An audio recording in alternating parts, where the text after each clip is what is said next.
The story of the man who did not wish to die. Long, long ago there lived a man called Sentaro. His surname meant millionaire, but although he was not so rich as all that, he was still very far removed from being poor. He had inherited a small fortune from his father and lived on this, spending his time carelessly without any serious thoughts of work, till he was about 32 years of age. One day, without any reason whatsoever, the thought of death and sickness came to him.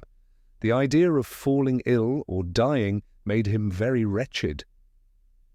"I should like to live," he said to himself, "till I am 500 or 600 years old at least, free from all sickness. The ordinary span of a man's life is very short." He wondered whether it were possible, by living simply and frugally henceforth, to prolong his life as long as he wished. He knew there were many stories in ancient history of emperors who had lived 1,000 years, and there was a princess of Yamato who, it was said, lived to the age of 500. This was the latest story of a very long life record. Sentaro had often heard the tale of the Chinese king named Shiko.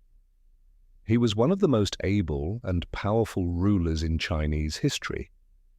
He built all the large palaces and also the famous Great Wall of China.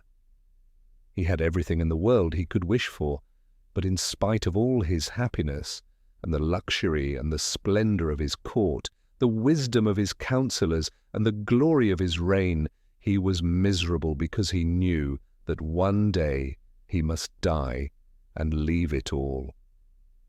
When Shiko went to bed at night, when he rose in the morning, as he went through his day, the thought of death was always with him. He could not get away from it. Ah, if only he could find the elixir of life, he would be happy. The emperor at last called a meeting of his courtiers and asked them all if they could not find for him the elixir of life of which he had so often read and heard. One old courtier, Jofuku by name, said that far away across the seas there was a country called Horizon, and that certain hermits lived there who possessed the secret of the elixir of life. Whoever drank of this wonderful draught lived forever. The emperor ordered Jofuku to set out for the land of Horizon to find the hermits, and to bring him back a phial of the magic elixir.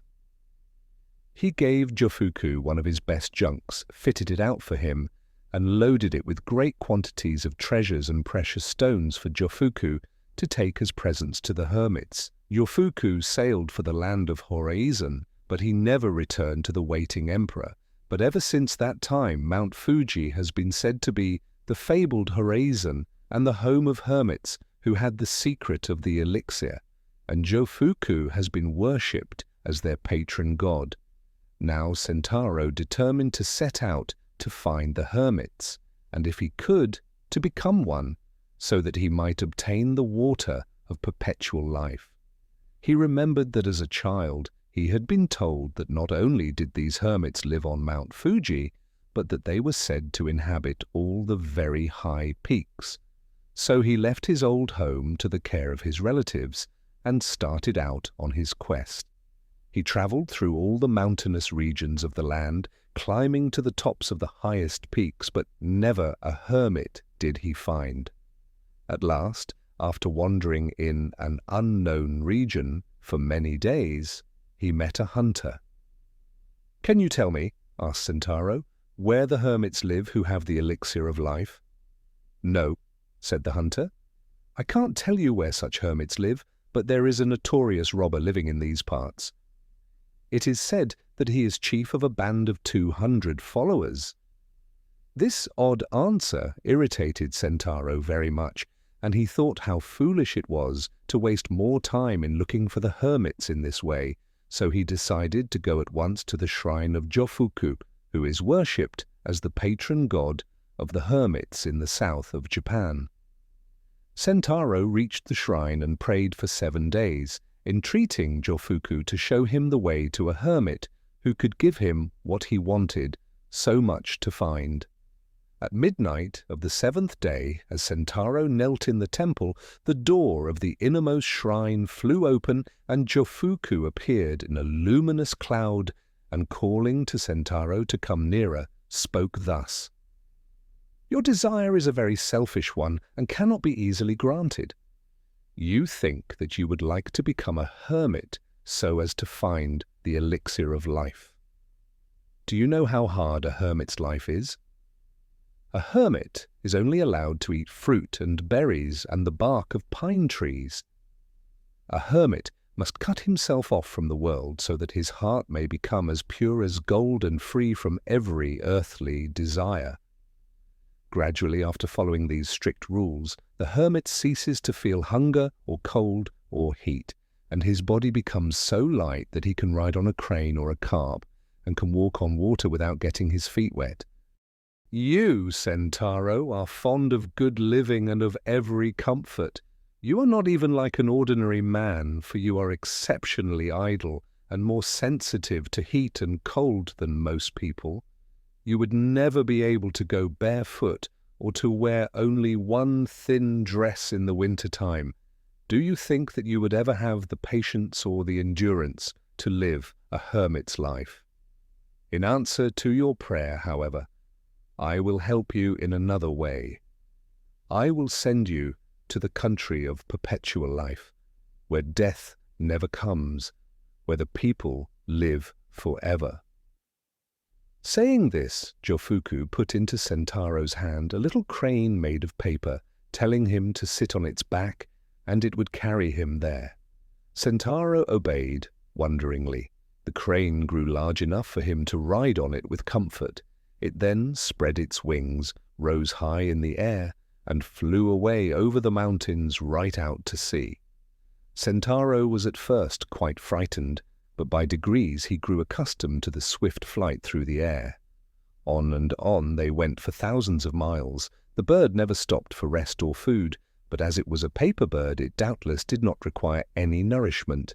And strange to say, neither did Sentaro. After several days they reached an island. The crane flew some distance inland and then alighted.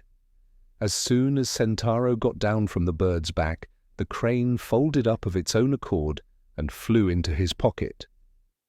Now Sentaro began to look about him wonderingly, curious to see what the country of perpetual life was like. He walked first round about the country and then through the town. Everything was, of course, quite strange and different from his own land, but both the land and the people seemed prosperous, so he decided that it would be good for him to stay there and took up lodgings at one of the hotels.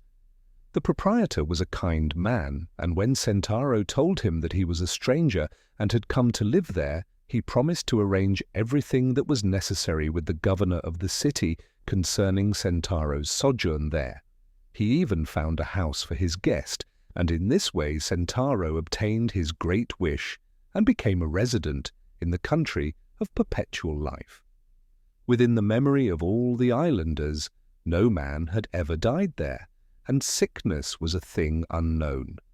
Priests had come over from India and China and told them of a beautiful country called Paradise, where happiness and bliss and contentment fill all men's hearts, but its gates could only be reached by dying. This tradition was handed down for ages, from generation to generation, but none knew exactly what death was except that it led to paradise. Quite unlike Sentaro and other ordinary people, instead of having a great dread of death, they all, both rich and poor, longed for it as something good and desirable. They were all tired of their long, long lives and longed to go to the happy land of contentment called paradise, of which the priests had told them centuries ago. All this Sentaro soon found out by talking to the islanders. He found himself, according to his ideas, in the land of topsy-turvydom. Everything was upside down. He had wished to escape from dying. He had come to the land of perpetual life with great relief and joy, only to find that the inhabitants themselves, doomed never to die, would consider it bliss to find death. What he had hitherto considered poison, these people ate as good food, and all the things to which he had been accustomed as food they rejected. Whenever any merchants from other countries arrived, the rich people rushed to them eager to buy poisons. These they swallowed eagerly, hoping for death to come so that they might go to paradise. But what were deadly poisons in other lands were without effect in this strange place, and people who swallowed them with the hope of dying only found that in a short time they felt better in health instead of worse. Vainly they tried to imagine what death could be like. The wealthy would have given all their money and all their goods if they could but shorten their lives to 200 or 300 years even. Without any change to live on forever seemed to this people wearisome and sad. In the chemist shops there was a drug which was in constant demand because, after using it for 100 years, it was supposed to turn the hair slightly grey and to bring about disorders of the stomach. Sentaro was astonished to find that the poisonous globe fish was served up in restaurants as a delectable dish, and hawkers in the streets went about selling sauces made of Spanish flies. He never saw anyone ill after eating these horrible things, nor did he ever see anyone with as much as a cold. Sentaro was delighted. He said to himself that he would never grow tired of living, and that he considered it profane to wish for death. He was the only happy man on the island. For his part, he wished to live thousands of years and to enjoy life. He set himself up in business, and for the present never even dreamed of going back to his native land. As years went by, however, things did not go as smoothly as at first. He had heavy losses in business, and several times some affairs went wrong with his neighbors. This caused him great annoyance. Time passed like the flight of an arrow for him, for he was busy from morning till night. 300 years went by in this monotonous way, and then at last he began to grow tired of life in this country, and he longed to see his own land and his old home. However long he lived here, life would always be the same, so was it not foolish and wearisome to stay on here forever? Sentaro, in his wish to escape from the country of perpetual life, recollected Jofuku, who had helped him before when he was wishing to escape from death, and he prayed to the saint to bring him back to his own land again. No sooner did he pray than the paper crane popped out of his pocket. Sentaro was amazed to see that it had remained undamaged after all these years. Once more the bird grew and grew till it was large enough for him to mount it. As he did so, the bird spread its wings and flew swiftly out across the sea in the direction of Japan. Such was the willfulness of the man's nature that he looked back and regretted all he had left behind. He tried to stop the bird in vain. The crane held on its way for thousands of miles across the ocean. Then a storm came on, and the wonderful paper crane got damp, crumpled up, and fell into the sea. Sentaro fell with it. Very much frightened at the thought of being drowned, he cried out loudly to Jofuku to save him. He looked round, but there was no ship in sight. He swallowed a quantity of sea-water, which only increased his miserable plight. While he was thus struggling to keep himself afloat, he saw a monstrous shark swimming towards him. As it came nearer, it opened its huge mouth, ready to devour him. Sentaro was all but paralyzed with fear now that he felt his end so near, and screamed out as loudly as ever he could to Jofuku to come and rescue him. Lo and behold, Sentaro was awakened by his own screams, to find that during his long prayer he had fallen asleep before the shrine, and that all his extraordinary and frightful adventures had been only a wild dream. He was in a cold perspiration with fright and utterly bewildered. Suddenly a bright light came towards him, and in the light stood a messenger. The messenger held a book in his hand and spoke to Sentaro.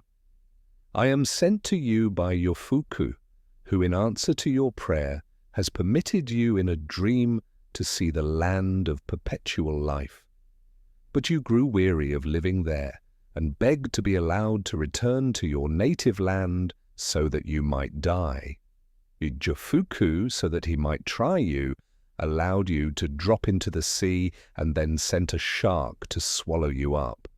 Your desire for death was not real, for even at that moment you cried out loudly and shouted for help.